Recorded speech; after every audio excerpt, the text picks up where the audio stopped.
그 부름에 응답하여서 예수님의 제자로 살아가게 되면 예수님이 어떤 분이신지 알게 될 겁니다. 예수님이 어떤 분이신지 알아가기 시작하면 그분에 대한 여러 가지 그것들을 믿고 잘 따를 수 있게 된다고 그렇게 말씀을 나누었습니다.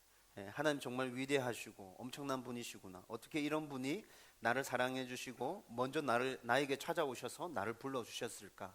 이런 것들을 다 알게 되어지면 어렵고 힘든 일들이 생긴다 하더라도 그것들을 인내하고 견디고 참고 그렇게 제자로의 삶들을 살아갈 수 있게 될 거라고 그렇게 말씀을 나누었죠.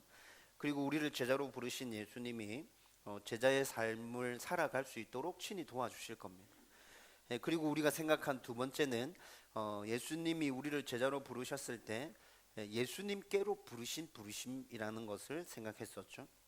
예수님의 부르심은 지식만을 위한 학문적인 부르심이 아니었습니다. 나의 삶 전부를 부르시는 인격적인 부르심이었습니다. 그래서 예수님을 제대로 알고 똑바로 믿고 온전히 순종하고 전부를 다 헌신해서 따르라는 부르심이었습니다. 예수님께서 우리를 이렇게 불러주시고 자신은 아무것도 안 하신 건 아니었죠. 자신도 우리의 모든 것들을 다 내어놓고 따르라고 부르신 후에 자기가 친히 우리를 위해서 모든 것들을 다 내어주셨죠. 그의 모범을 보여주셨고 이렇게 따르라고 이렇게 그렇게 말씀해 주셨습니다. 여러분, 이 부르심 앞에 우리의 삶을 한 부분만 내어드리고 따르는 건 불가능한 일입니다. 왜냐하면 처음부터 예수님의 부르심은 우리의 전부를 다 내어놓으라는 그 부르심이었기 때문에 그렇습니다. 목사님, 저는 예수님의 제자로 따르기로 결정하고 지금까지 왔는데 예수님의 부르심이 그런 부르심인 줄 몰랐어요. 굉장히 심각하게 고민을 해봐야 될 것 같아요 라는 분이 혹시 계시다면, 여러분 그렇다면 지금 함께 나누는 이 제자도와 관련된 말씀들을 통해서 예수님의 부르심이 어떤 것인지 정확하게 알고 여러분들이 다시 헌신하고 결단할 수 있게 되기를 주님의 이름으로 축원드립니다. 여러분과 제가 예수님의 이 부르심 앞에 기꺼이 따르겠습니다 라고 그렇게 답할 수 있었으면 정말 좋겠습니다.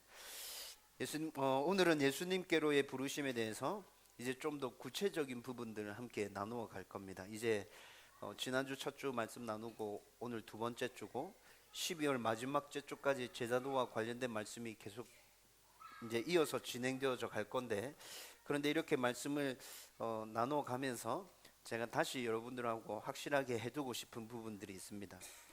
여러분들 기억하실지 모르겠지만 2주 전에 제가 제자도에 대한 말씀을 함께 나눌 겁니다 라고 얘기하고, 그리고 이 제자도에 대한 말씀들을 함께 나누기 시작하면 굉장히 힘들고 어려울 거예요 이렇게 말씀드렸었습니다. 기억나는지 모르겠습니다.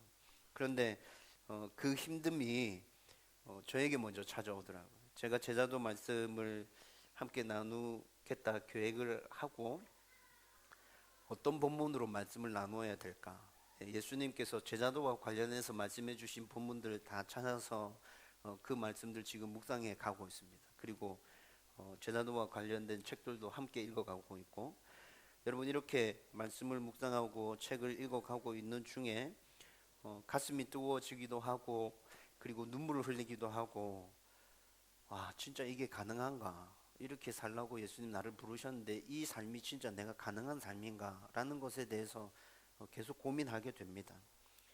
어떻게 이렇게 할 수 있지? 나 진짜 못할 것 같은데 우리 성도들한테 이거 어떻게 얘기해야 될까? 나도 잘 못하겠는데 우리 성도들한테 얘기하면 어떻게 받아들일까?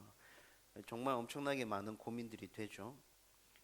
그렇지만 여러분, 제가 말씀을 계속 묵상하고 책을 읽어가면서 제 마음 가운데 계속 드는 확신이 뭐냐면 하나님 말씀이다 라는 것입니다. 정말 어렵고 힘든 삶인데 이게 하나님의 말씀이구나, 하나님께서 나에게 요구하시는 것이구나, 내가 정말 좋은 예수님의 제자가 되고 싶다면 나는 이 말씀에 순종해야 되구나, 하나님은 나에게 온전함을 요구하시는 게 아니구나, 순종을 요구하시고 계시구나 라는 것들을 계속 알게 되어집니다. 여러분, 그런데 이것이 너무 힘들게 느껴지는 이유는 지금까지 우리가 이런 삶을 제자라고 말하면서도 살지 못했기 때문에 이게 정말 힘들게 느껴지는 거죠. 그렇죠? 네. 힘들다는 것을 알지만 우리가 이미 제자로서 이런 삶을 살아내고 있다면 계속 이런 삶들을 유지하고 살아갈 수 있게 될 겁니다. 그런데 이게 진짜 가능한가 이런 고민을 하고 있다는 것 자체가 내가 제자라고 얘기하긴 했는데 내가 정말 제자의 삶을 살지 못했구나 라는 생각들을 또 하게 되는 것이죠. 여러분, 이렇게 큰 부담감을 안고 진지하게 또 깊이 있게 제자도와 관련된 말씀들을 여러분들과 함께 살펴나가려고 합니다. 여러분, 제가 지금 이렇게 말씀을 나누고자 하는 것이 예수님의 제자로서 저의 몸부림입니다. 받아들이기 힘들다 하더라도 목사로서, 내가 예수 그리스도의 제자로서 이 말씀을 함께 나눠야겠다. 나도 힘들지만 나도 같이 몸부림치면서 가야겠다. 그 거룩한 부담감을 안고 그렇게 가는 게 내가 제자로 살아가기 위한 나의 몸부림입니다. 저는 그런 생각이 들었어요. 여러분, 저와 여러분들이 이 말씀 앞에 바로 선다면 여러분 굉장히 힘들고 아플 겁니다. 슬플 겁니다. 눈물 많이 흘리게 될 겁니다. 나의 모습에 대해서 화나게 될 겁니다. 그리고 받아들이기 어려운 말씀도 있을 겁니다. 목사님, 그건 진짜 못하겠어요. 아닌 것 같아요. 라고 말하는 말씀들 만나게 될 겁니다. 여러분, 그래서 저는 저 혼자가 아니라 여러분들과 함께 이 길을 갈 수 있었으면 좋겠습니다. 너무 아프고 너무 힘들고 괴롭고 내가 받아들이지 못하는 그런 말씀들이 있을 것이라는 것이 이미 예상되기 때문에 나 혼자 그렇게 가면 중간에 포기할 것 같아요. 근데 여러분들과 함께 그 길을 같이 간다면 힘들고 어려울 때, 주저앉아 있을 때, 엎어져 있을 때 같이 세워주고 위로하고 격려하고, 그래도 한번 가보십시다. 그래도 우리 몸부림쳐야 되지 않겠습니까? 라고 함께 그렇게 간다면 갈 수 있겠구나라는 생각이 조금 들긴 합니다. 그래서 여러분들과 함께 이 길을 가고 싶고, 여러분, 이 말씀 나누면서 정말 저와 여러분들이 진짜 예수 그리스도의 좋은 제자가 되었으면 좋겠습니다. 진지하게 고민했으면 좋겠고요. 말씀이 매주 주어질 때마다 이 말씀 앞에서 저와 여러분들이 스스로 말씀을 붙들고 고민할 수 있었으면 좋겠습니다. 여러분, 이런 각오와 다짐을 가지고 이제 오늘 말씀을 함께 나누려고 합니다. 여러분, 오늘 말씀은 그렇게 힘들지 않습니다. 그냥 제자가 된다면 어떤 제자가 되어야 하는지에 대해서 아주 기본적인 것들을 얘기해 주는데, 근데 심각하게 이 부분도 생각해 보면 어려운 부분들이 있을 겁니다. 여러분, 오늘 우리가 함께 나누려는 말씀은 예수님께로의 부르심이 구체적으로 어떤 부르심인지에 대해서 생각하는 것이거든요. 예수님께로의 부르심 첫 번째는 온전히 순종하라는 부르심입니다. 여러분, 예수님의 제자가 된다고 했을 때 가장 기본적이며 중요한 것은 예수님의 말씀에 순종하는 거죠. 예수님도 이 세상에서의 삶에서 하나님의 말씀에 온전히 순종하셨지 않습니까? 그리고 우리들에게도 그렇게 순종하라고 말씀하십니다. 이것은 모든 부모와 자녀와의 관계, 그리고 스승과 제자와의 관계에서 가장 기본이 되는 조건이죠. 여러분, 만약에 부모와 자녀와의 관계에서 순종이 밑바탕에 깔려 있지 않다면 그 가정 안에서 양육이, 훈육이 제대로 일어나겠습니까? 안 될 거예요. 스승과 제자와의 관계에서 순종이 밑바탕에 깔려져 있지 않다면 그 가운데서 가르침이 일어나겠어요? 스승이 제자에게 이렇게 해야 된다, 이렇게 하는 게 맞다, 이렇게 알려주고 가르쳐 줬는데 자기 생각이랑 달라. 근데 순종하는 마음이 기본적으로 깔려 있지 않으면 어떻게 돼요? 제 생각이랑 다른데요. 왜 그렇게 해야 되죠? 저는 이렇게 하는 게 더 맞다고 생각해요. 예이놈아, 그래도 시키면 시킨 대로 해야지. 네가 지금 배우려고 왔잖아.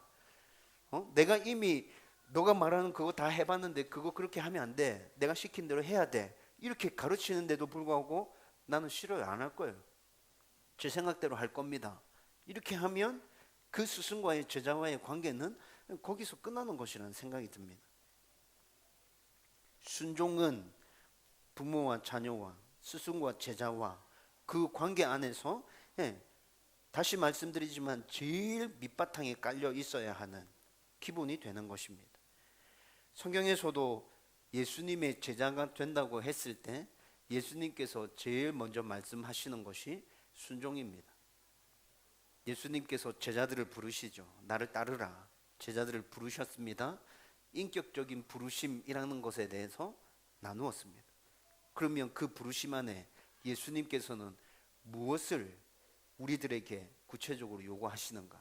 순종을 요구하신다는 거죠. 여러분, 오늘 말씀 20절과 22절 말씀 같이 읽어보겠습니다. 다 같이 읽습니다. 시작. 그들이 곧 그물을 버려두고 예수를 따르니라. 그들이 곧 배와 아버지를 버려두고 예수를 따르니라. 아멘. 여러분, 오늘 이 본문의 말씀은 지난주에도 생각했던 동일한 본문이기 때문에 지금 상황이 어떻게 돌아가고 있는지 여러분들은 아실 겁니다. 베드로와 안드레와 야고보, 요한을 하나님께서 지금 부르고 계십니다. 베드로와 안드레, 야고보, 요한은 모두 다가 어부였습니다. 세상적인 기준으로 봤을 때 이들이 예수님의 제자가 될 만한 어떤 자격이나 요건도 이들의 모습 가운데서는 찾아낼 수가 없습니다. 이들은 많이 배우지도 못했고요. 그렇다고 배움에 있어서 중요하다고 생각되는 그 뭐 지혜들, 지식들 이런 것들도 갖추고 있지 못했어요. 요즘으로 말하면 뭐 IQ가 엄청나게 좋다든가 아니면 한 분야에 아주 특별한 능력을 가지고 있다든가 그런 모습도 여기서 찾아볼 수 없죠. 집안이 좋은 것도 아니었습니다. 성품이 어떻는지 알 수도 없습니다. 예. 스승의 입장에서 제자가 성품이라도 좋으면 가르치기 쉬울 것 같잖아요. 그렇죠? 예. 중요한 요소 중에 하나가 될 것 같죠. 그런데 그 성품이 어떻는지도 알 수가 없습니다. 그런데 왜 예수님께서는 이들을 첫 번째 제자로 부르고 계시는 것입니까? 제가 말씀을 계속 여기저기 살피면서 쭉 살펴봤을 때 아마 이들이 가지고 있었던 순종에 대한 태도와 자세 때문에 예수님께서 이들을 첫 번째 제자로 부르신 것이 아닐까라는 생각을 하게 됩니다. 아니 목사님, 그것을 어떻게 알 수 있어요? 그게 어떻게 드러나요? 여러분, 이렇게 질문하고 싶으신가요? 방금 읽은 말씀을 한번 보십시오. 여러분, 지난주에 우리 본문의 말씀은 예수님께서 공생애를 시작하시면서 이제 이 장면으로 예수님의 첫 번째 제자들을 부르시는 장면이라는 것에 대해서 제가 이미 설명해 드렸고요. 좀 더 구체적인 상황을 보고 싶으면 누가복음 5장의 말씀을 보면 알 수 있다 그랬죠. 여러분, 지금 누가복음 5장의 말씀을 보면 예수님의 첫 등장부터가 굉장히 강력하게 등장하셨습니다. 예수님께서 공생애를 사시겠다 작정하시고 이제 제자들을 불러서 그 제자들을 키워 나가며 그렇게 내가 사역해야겠다 생각하고 첫 번째로 제자들을 부르시는 장면인데 이 첫 등장부터가 누가복음 5장을 읽어보면 굉장히 강력했다고요. 사람들이 그 전까지는 예수님이 누구신지 몰랐어요. 저분이 어디 출신이고 뭐 그냥 대충 뭐 그냥 그런갑다, 직업이 뭐다 이 정도 알고 있었지, 그분의 가르침이 어땠고 그분의 아주 탁월한 능력이 있고 이런 것들은 잘 몰랐죠. 그런데 예수님의 가르침을 듣고 깊은 데 가서 그물을 던지라는 말씀에 순종해서 그물을 던졌더니 엄청난 고기가 잡히는 것을 확인하면서 사람들은 알게 된 거죠. 이 사람이 보통 분이 아니구나 라는 걸 알게 됐습니다. 그리고 베드로는 그 발 앞에 엎드리죠. 나를 떠나십시오 라고 고백합니다. 여러분, 그런 상황 가운데서 예수님께서 지금 베드로와 안드레를 부르고 계십니다. 나를 따르라. 여러분, 그런데 이 상황을 잘 생각해 보십시오. 여러분, 예수님의 첫 등장이 이렇게 강력했다 하더라도 여러분, 예수님의 이 부르심 앞에서 선뜻 그렇게 따를 수 있겠어요? 지금 처음 봤잖아. 예수님의 가르침을 첫 번째로 들었잖아요. 예수님께서 깊은 데 가서 그물 던지라 해서 던졌는데 고기 엄청나게 많이 잡힌 거 첫 번째로 경험한 거잖아요. 모든 것들이 우연의 일치일 수 있다라고 생각할 수 있지 않습니까? 여러분, 이게 그 첫 번째 만남에서 보통뿐이 아니구나라는 것들을 느끼고 따르라는 그 말씀에 순종해서 따른다는 것은 절대로 쉬운 일이 아니죠. 여러분, 그런데 베드로와 안드레, 야고보, 요한은 예수님의 이 부르심 앞에 어떻게 반응하고 있습니까? 성경이 뭐라 얘기하고 있죠? 곧이라고 얘기하고 있습니다. 곧 그물을 버려두고 배와 아버지를 버려두고 곧 예수를 따르니라 라고 말씀하고 있죠. 예수님의 부르심에 즉각적으로 순종하는 것은, 모든 것들을 다 버려두고 이렇게 예수님을 따르는 것은 여러분, 우리가 그냥 일반적인 생각들을 가지고만 생각해봐도 이거 절대 쉬운 일이 아니다. 나 같으면 이거 불가능하겠다라는 그런 생각을 하지 않습니까? 아무나 할 수 있는 순종이 아니죠. 그러나 이런 순종은 똑똑한 것과 많이 배운 것과 집안이 좋은 것과 성품이 좋은 것과 배움에 대한 열정보다 중요한 제자의 요소이지 않습니까? 베드로와 안드레, 야고보, 요한은 세상적인 기준에서 봤을 때 제자로서 필요한 모든 것들 갖추지 못한 사람이 분명히 맞습니다. 그렇지만 사람들이 중요하게 생각하는 그런 것들보다 제자로서 제일 기본적으로 갖추고 있어야 될 그 순종의 마음을 갖추고 있었던 사람들은 분명히 맞는 것 같습니다. 예수님께서 그것들을 알고 베드로와 안드레, 야고보, 요한을 부르고 계신 것이라 저는 그렇게 확신이 생깁니다. 여러분, 우리들도 예수님의 온전한 제자가 되기 위해서는 예수님의 말씀에 순종하는 것이 무조건 첫 번째여야 합니다. 예수님의 제자가 되려고 할 때 우리가 중요하게 생각하는 모든 것들은 그 다음 문제입니다. 무조건 첫 번째는 순종입니다. 왜요? 아니요. 그냥 예. 왜요가 아니라 그냥 예. 이 순종은 하나님 말씀에 대한, 예수님 말씀에 대한 온전한 순종을 말하고 있는 것이죠. 여러분, 우리 지난주에 수요 기도회 때 말씀 나누면서 잠깐 생각했는데 내 생각과 내 판단과 내 의지와 내 결정 이런 것들 전혀 포함하지 않는 온전한 순종. 예수님은 말 그대로 하나님의 말씀에, 예수님의 말씀에 온전히 순종하여 따를 것을 요구하고 계시는 겁니다. 베드로, 안드레, 야고보, 요한을 부르실 때 나를 따르라 라고 말한 그 말씀 안에 이렇게 온전히 순종함으로 나를 따르라 라는 의미가 포함되어져 있는 거죠. 여러분, 이 순종은 아무것도 생각하지 말고 그냥 로봇처럼 내가 시키는 대로 다 따라하면 된다, 그런 의미의 순종이 아닙니다. 여러분, 하나님께서는 이미 우리들에게 자유의지를 주셨잖아요. 자유의지를 가지고 생각하고 스스로 판단하고 결정할 수 있도록 해주셨죠. 그러면 하나님께서 말씀하시는, 예수님께서 말씀하시는 그 순종은 어떤 것입니까? 내가 너희들에게 준 그 자유의지를 가지고 생각해라. 무엇을 생각해요? 하나님의 뜻에 합당한 것인지, 성경의 말씀과 합당한 것인지 생각하고 그 하나님의 뜻과 그 하나님의 말씀에 맞다면 순종해서 따라와라. 하나님께서 지금 이것을 요구하고 계시는 거죠. 그런데 우리는 하나님의 말씀이 하나님의 뜻이 어떤 것인지 알지만 불순종할 때가 진짜 많습니다. 여러분들의 모습을 생각해 보세요. 스스로의 모습을. 여러분, 그렇지 않습니까? 몰랐다고 핑계 대지 맙시다. 알고 있었어요. 이렇게 하면 안 된다는 거 알았습니다. 그런데 세상의 방식이 그래서 그냥 불순종을 선택하고 그렇게 따라갈 때 진짜 많았어요. 여러분, 왜 그럴까요? 하나님께서 우리에게 순종을 요구하시고 예수님도 순종 요구하시고 나는 예수님의 제자로 부름받았고 제자로서의 가장 기본은 순종이고 하나님의 뜻이 무엇인지 내가 알겠고, 그런데 왜 그 하나님의 뜻과 하나님 말씀에 순종하지 못하죠? 여러분, 하나님을 믿는다고 말하지만 아직 우리 안에 하나님에 대한, 예수님에 대한 온전한 믿음과 신뢰가 없기 때문에 그렇습니다.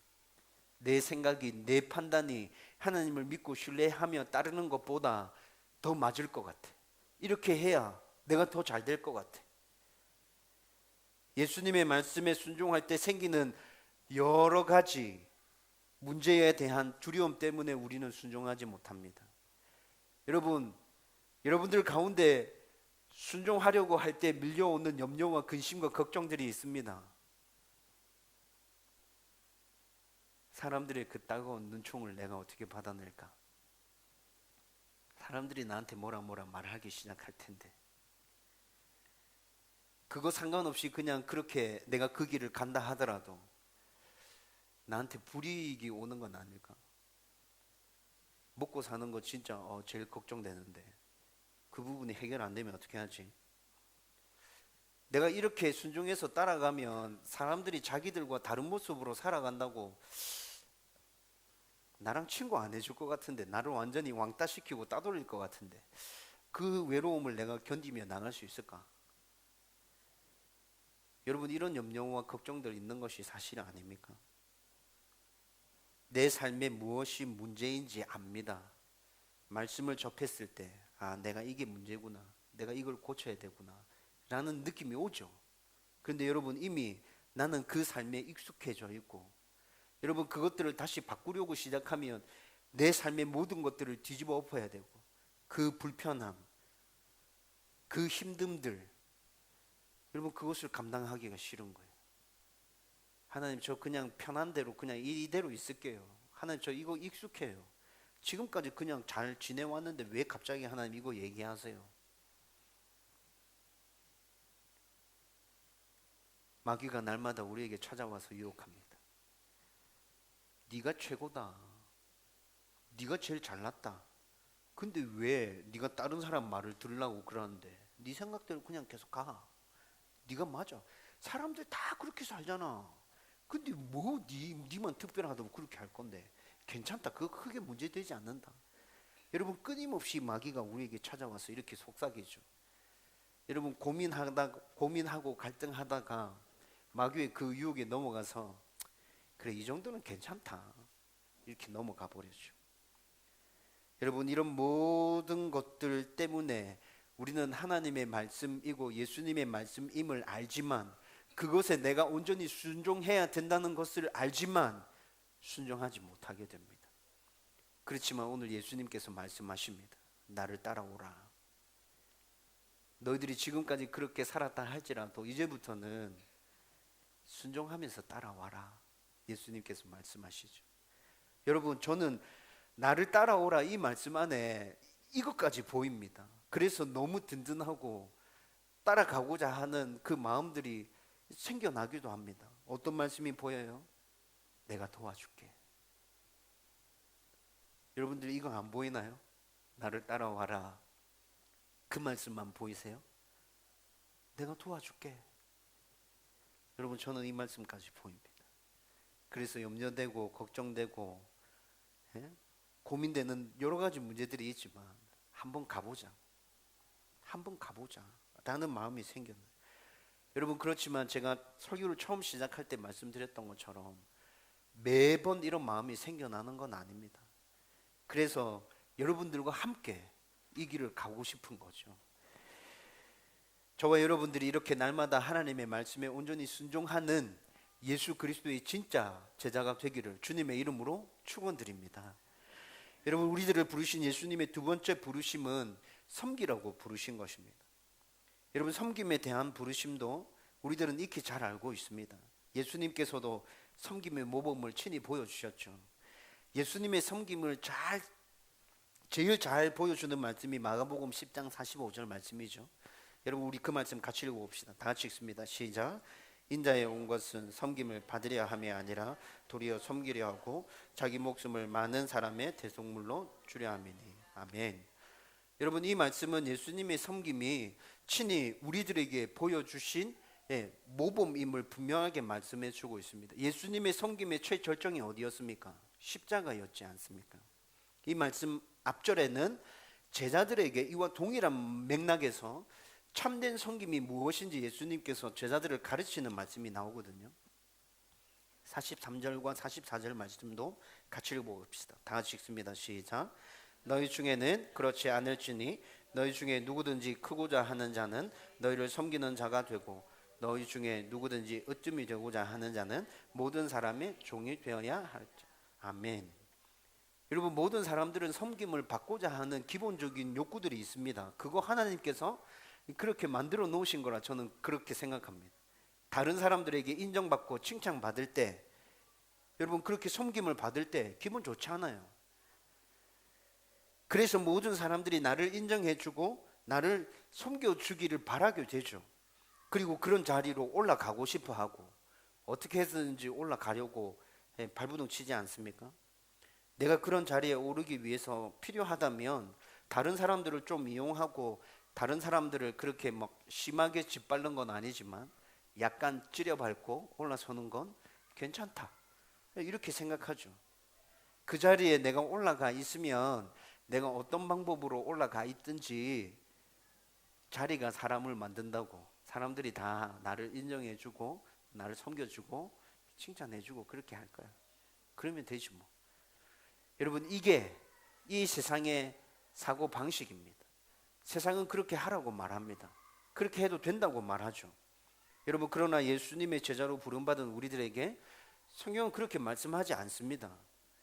인정받고 섬김을 받고 싶다면 먼저 다른 사람을 섬겨주라고 말하고 있죠. 여러분, 종이 되라고 말합니다. 세상의 사고방식과는 완전히 다르죠. 여러분, 이런 가르침을 받을 때 여러분들 제일 먼저 떠오르는 생각이 뭐예요? 솔직하게 제일 먼저 떠오르는 생각, 내가 왜 그렇게 섬겨야 되는데요? 다른 사람들이 그렇게 먼저 섬기면 안 되나요? 제가 그렇게 다른 사람들을 섬기기 시작하면 사람들이 나를 더 무시해요. 나를 완전히 짓밟아 버릴 거예요. 여러분들 직장 가운데 안 믿는 사람들 그 틈새에서 여러분 섬김에 대한 생각들을 하면 여러분 이런 생각들 들지 않으세요? 다른 사람들에게 해코지 안 할 거니까 그냥 이렇게 살게 그냥 내버려 두세요. 그냥 다른 사람들한테 나쁜 짓 안 하고 그냥 저는 제가 이렇게 가겠습니다, 이런 생각 들죠. 여러분, 그러나 예수님은 우리들을 제자로 부르시면서 분명하게 말씀하십니다. 섬겨야 된다고. 섬기게 하기 위해서 내가 너희들 부르는 거라고 그렇게 말씀하시죠. 순종과 섬김은 제자들이 갖춰야 될 제일 기본 중에 기본이 되는 요소입니다. 그런데 순종과 섬김, 이 두 가지 모두가 여러분 사람들에게 정말 어려운 거예요. 저에게 정말 어려운 것입니다. 순종이 왜 어려운지에 대해서는 좀 전에 살펴봤고요. 여러분, 섬김은 왜 어려울까요? 섬기는 거 왜 쉽지 않죠? 성경이 이미 섬기라고 말씀하고 있는 것을 우린 너무 잘 알고 있고 예수님도 친히 섬김을 보여주셨다는 거 너무 잘 아는데 내가 예수 그리스도의 제자로서 섬기려고 할 때 그게 왜 안 되죠? 그게 왜 어렵게 다가오냐고요. 여러분, 그것은 섬김에는 반드시 희생이 따르기 때문에 그렇습니다. 마가복음 10장 45절에 예수님의 섬김에 대해서 말씀해 주십니다. 그런데 그 섬김을 말씀해 주시면서 그 섬김 안에 희생이 따라오고 있다는 것도 같이 보여주고 있습니다. 어떤 희생이었죠? 예수님의 섬김 가운데 따라왔던 희생은 십자가의 죽음이었습니다. 우리들도 다른 사람들을 섬기면 내 시간과 내 힘과 내 물질과 내 마음을 희생시켜야 합니다. 여러분, 그리고 때로는 예수님의 섬김에서 나타났듯이 우리들도 섬기는 그 상황에서 엄청난 것들을 희생해야 될 때가 있습니다. 여러분, 그런 것들 때문에 우린 주저하게 됩니다. 하나님, 그냥 이렇게 간단한 거 요 정도면 괜찮은데 하나님 혹시라도 하나님이 어마어마하게 나한테 이런 거 요구하시면 나 진짜 못하거든요. 그래서 그냥 이렇게 살아갈게요. 여러분, 세월호에서 아이들을 탈출시키기 위해서 자신을 희생시켰던 선생님들이 있었습니다. 여러분, 무너지는 건물 화재 현장 가운데서 한 사람이라도 더 구해내기 위해서 그곳에 들어갔다가 생명을 잃은 소방관들이 있었습니다. 얼마 전에 라스베가스에서 총격 사건이 일어났던 거 알죠? 여러분, 그 총알이 빗발치는 순간에 휴가 나온 군인이 사람들을 살릴 거라고 자기의 생명을 걸고 그곳에 뛰어들어서 사람들을 건져낸 사람이 있었습니다. 이런 섬김은 감히 우리들이 따라할 수 없는 엄청난 거라서, 야, 섬김은 진짜 힘들다, 내가 섣불리 다가갈 수 없는 영역이구나. 작은 거 할 수 있는 거 얼마든지 많다고 하는데 근데 내가 거기에 발 담궜다가 하나님께서 나에게 이 엄청난 섬김 가운데로 불러내시면 난 진짜 못하겠다, 난 그냥 이렇게 살란다. 여러분, 하나님께서 우리가 감당하지 못할 엄청난 섬김으로 우리 모두를 부른다고 생각하십니까? 여러분, 그건 여러분들의 착각입니다. 여러분, 그렇지 않습니다. 감당할 만한 것들만 하나님께서 우리에게 허락하여 주십니다. 여러분, 이 믿음을 가지고 섬김의 자리에 여러분 촛발을 내디디십시오. 여러분들이 힘들어하고 어려워하고 정말 하기 싫은 그 섬김 가운데로 예수님께서는 그렇게 선뜻 여러분들을 불러내시지 않습니다. 여러분들이 하실 수 있는 것만큼 차츰차츰 섬김의 영역을 넓혀가면서 여러분들이 좋은 제자가 될 수 있도록 세워가시고, 그렇게 한 후에 그 섬김의 영역들을 조금씩 넓혀가실 거라고요. 여러분들이 어떤 섬김이든지 섬김으로 부름받았을 때 기쁨으로 반응할 수 있도록 하나님께서 그렇게, 예수님께서 우리를 그렇게 인도해 주실 거라고요. 여러분, 우리가 작은 섬김들을 할 수 있는 것 정말 많습니다. 엄청나게 바쁘게 생활하지만 자기의 시간을 조금씩 쪼개서 다른 사람들을 돕는 사람 우리 주위에 있습니다. 새 것은 아니지만 내가 쓰고 있는 물건들, 아직 쓸만한 물건들을 다른 사람들을 위해서 기꺼이 내놓는 사람들이 있습니다. 나의 생활도 힘들고 또 적은 돈이지만 그거 한 푼 두 푼 모아서 다른 사람들을 위해서 쓰는데 기꺼이 내놓는 사람들도 있습니다. 여러분, 힘도 없고 재능도 없고 특별한 것 아무것도 없어가지고 진짜 나는 아무것도 할 수 없어요, 이렇게 얘기하는 할아버지 할머니들 가끔씩 만나게 됩니다. 그런데 그 할아버지 그 할머니들이 어렵고 힘든 일을 당한 사람들 품어주고 안아주고 다독거려주는 모습들 보게 됩니다. 내가 여유롭지 않고 힘들고 바쁘고 피곤하지만 다른 사람들에게 웃어주고 다른 사람들의 이야기를 들어주고 인사해주고 함께 있고 이해해주고 품어주는 거, 여러분 이거 섬김 아니에요? 여러분, 이런 거 우리 모두 다 할 수 있는 거 아닙니까? 이런 섬김이 모여서 연약한 한 사람이 세워지는 것입니다. 여러분, 이런 섬김이 모여서 교회가 세워지는 것입니다. 이런 섬김이 모여서 하나님의 나라가 세워지는 거라고요. 저와 여러분들의 이 섬김을 통해서 하나님께서 영광 받으시는 것입니다. 우리들을 예수님의 제자로 부르시는 예수님은 이렇게 섬기라고 말씀하고 계시는 것입니다. 그리고 친히 자기가 모범을 보여주셨죠. 여러분, 우리의 가정에서 삶의 현장에서 사람들과의 만나면서 여러분 우리는 어떻게 하면 섬길 수 있을까요? 제가 늘 여러분들에게 말씀드리는 것처럼 이것은 여러분들 스스로 고민하고 생각하셔야 될 것입니다. 어떻게 할 수 있을까? 좀 전에 목사님 얘기했던 그 작은 것, 그런 것들이 다 섬김이라면 나는 내 직장에 들어가서 어떻게 섬겨줄 수 있을까? 내 가정에서 아이들과 우리 집사람들에게, 내 남편에게 나는 어떻게 섬겨줄 수 있을까? 여러분들이 그런 고민을 하기 시작한다면 섬길 수 있는 것들을 보이기 시작할 겁니다.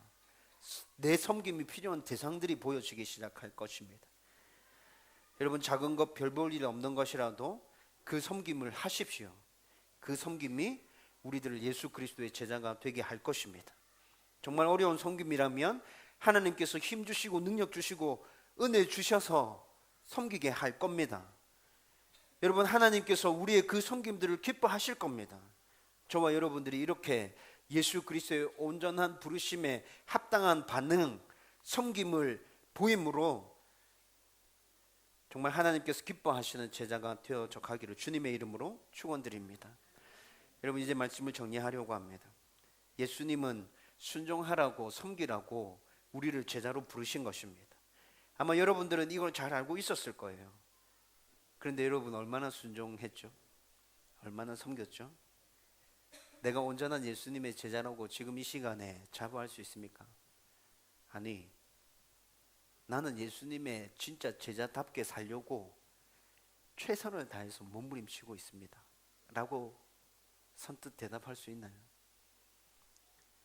나를 제자로 부르시는 예수님의 부름 앞에서 우리는 날마다 이 질문을 나에게 던져야 합니다. 다른 사람에게가 아니라 나에게. 그리고 더 순종하기 위해서, 더 섬기기 위해서 우리는 끊임없이 노력해 가야 되는 거죠. 세상의 방식과 맞서서 그 방식을 거스리며 그렇게 우리는 하나님의 사람으로 이 땅 가운데서 살아가야 한다는 것입니다. 여러분, 그렇게 살아가는 우리들을 통해서, 몸부림치고 있는 우리들을 통해서 하나님은 역사하실 것입니다. 하나님 나라 세워 가실 것입니다. 하나님께서 영광받아 주실 것입니다. 저와 여러분들이 이 확신을 가지고 담대하게 예수 그리스도의 제자로 살아가기로 결단하고 순종하고 섬기는 그런 사람들 되기를 주님의 이름으로 축원드립니다.